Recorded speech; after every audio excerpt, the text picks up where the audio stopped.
আচ্ছা, আপনি প্রশ্ন করুন মহিম তানভীর। জি, আসসালামু আলাইকুম। আসসালামু আলাইকুম। জি, আপনার প্রশ্নটা করো কা ভাই।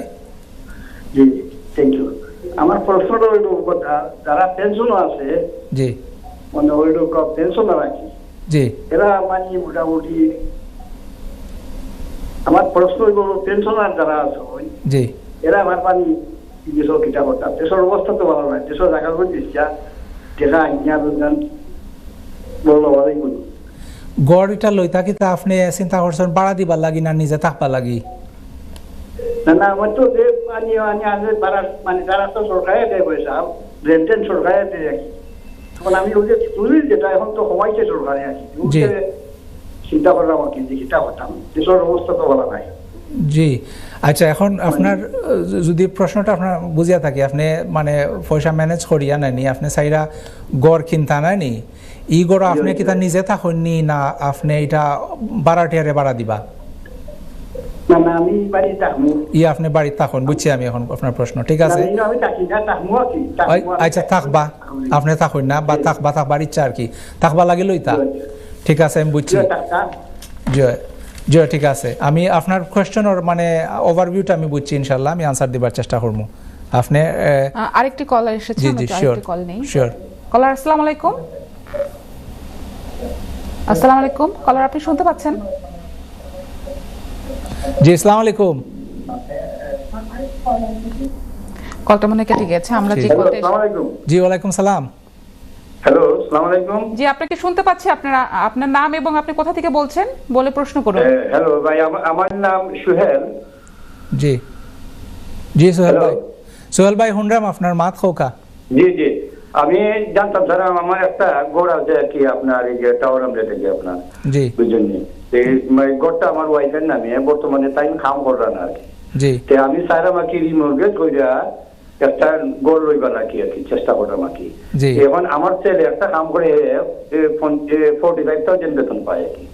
এই 45,000 তার নামে কোনো গরু নাই, ফার্স্ট টাইম বায়ার হিসাবে তার মর্গেজ মানে পারবো নি, একটা মানে কত অ্যামাউন্ট পারবো আর কি লইতো আর কি। আমি একটু জানতে চাইলাম। জি অবশ্যই। আর তার এই যে যেহেতু তার ইনকাম কম 45,000, এভাবে আমি চাইলাম যে ধরুন এই পার্কিং বই দিয়ে একটা আমার বাজেট 3-4 বেডরুম বাজেট 400,000 মতো লাগবো। আমার যদি ঘরের রিমর্গেজ ধরুন আমি এখান থেকে 100 বা 200,000 যত হাইয়েস্ট যত তুলতাম পারি আর কি রিমর্গেজ, একটু পরামর্শ দিবা কেমনে আর করলে আমার একটু ভালো হইব। সেল হইলেও যদি হয়, আমি সেল হইলেও যদি পারি এই গড়টা বেশি মানে অন্য বাইরে লো আর কি বুঝছি আমি। এই গড় আপনারা তখন নিয়ে হন কথা পারবানি এই গড় দিয়া পারে। জি, তার মর্গেজ তোলার ব্যাপারে। জি, আমি আপনার কোশ্চেন আনসার দিলাম, আপনি ওইভাবে একটু পরামর্শ দিবা। জি, আপনি ভাই আপনি রাখবার আগে এই গড় আপনারা তখন নিয়ে হন, তাই আমরা থাকি, আপনারা তখন 2 বেডরুমের গড় রাখি। জি বুঝছি আমি ইনশাআল্লাহ আপনার কোশ্চেন আনসার দিমু, ঠিক আছে, অসুবিধা নাই ইনশাআল্লাহ। ওকে, আপনি দেখতে থাকুকা। জি আচ্ছা, তাহলে আমাদের প্রথম যে ভাই উনি জানতে চেয়েছেন, উনি রিটায়ারমেন্ট এজে আছেন, হ্যাঁ, এখন উনি বাড়ি কিনতে পারবেন কিনা। অবশ্যই মানে উনি বাড়ি কিনতে পারবেন না এরকম কোনো বাধ্যবাধকতা, কিনতে পারবেন, দ্য অ্যাফোর্ডেবিলিটি ইজ দ্য কি, উনি অ্যাফোর্ড করতে পারবেন কিনা। আমি যেরকম আগেই বলেছি যে রিটায়ারমেন্ট এইজে গেলেও কিন্তু 85 তো রিটায়ারমেন্ট এইজ না। সো কোনো ল্যান্ডার আছে তারা 85 এইজ পর্যন্ত অ্যাকসেপ্ট করবে আপনাকে ল্যান্ড করার জন্য, যদি ওনার রিটায়ারমেন্ট ইনকাম থাকে এনাফ।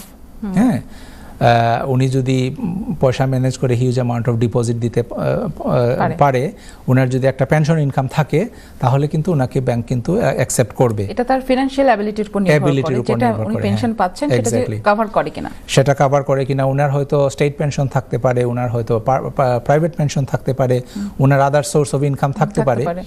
যদি ওইগুলা থাকে, অন্য প্রপার্টি থাকতে পারে, হ্যাঁ অন্যান্য আদার সোর্স, তো ওইটা এই জন্য আমি ওনাকে বলবো যে উনি যদি একজন লোকাল ইন্ডিপেন্ডেন্ট ফাইন্যান্সিয়াল অ্যাডভাইজারের সাথে কথা বলেন, সে অবশ্যই ওনার সিচুয়েশনটা অ্যাসেস করে। এখন তো আমি খুব বেশি প্রশ্ন আমি এখানে করতে পারবো না, এই জন্য আমি বেশি প্রশ্ন ওনাকে জিজ্ঞেস করিনি। ওনাকে অবশ্যই একটা সমাধান দিবে, এটা হচ্ছে প্রথম প্রশ্ন ছিল। দ্বিতীয় ভাই যে প্রশ্নটা করেছেন, ওনার প্রশ্ন হচ্ছে ওনারা টাওয়ার হ্যামলেটে থাকেন, ওনার ওয়াইফের নামে এখন যে প্রপার্টিটা ওনারা আছেন ওইটা, কিন্তু তিনি কোনো আউটসাইড কোনো সোর্স অফ ইনকাম ওনার নাই, ঠিক আছে, কিন্তু ওনাদের একটা ছেলে আছে যে কিনা আর্নিং করছে বা এমপ্লয়মেন্টের মধ্যে আছে। তো ওনার একটা সুযোগ আছে, এটা this is not my advice to him, আপনার একটা সুযোগ আছে, এটা আপনি যদি বিক্রি করে দেন, টাওয়ার হ্যামলেটে যেহেতু ফ্ল্যাট অথবা বাড়ি, আপনার একটা হিউজ অ্যামাউন্ট অফ মানি ওখান থেকে বের হবে না, ওইটা আপনি সেল করে দিয়ে আপনি চাইলে হয়তো অন্য কোথাও গিয়ে আপনি আপনার পছন্দ অনুযায়ী, সাধ্য অনুযায়ী আপনি আরেকটা বাড়ি কিনতে পারেন। তার যেহেতু আপনার ছেলের 45,000 পাউন্ড ইনকাম আছে, এটা আমি বলছি যে কোনো সব কিছু আপনার অ্যাসেস না করে ওনাকে 200-250 হাজার পর্যন্ত ব্যাংক ল্যান্ড করতে পারে, হ্যাঁ। তো ওইটা উনি যদি ফাইন্যান্সিয়াল অ্যাডভাইজারের সাথে যদি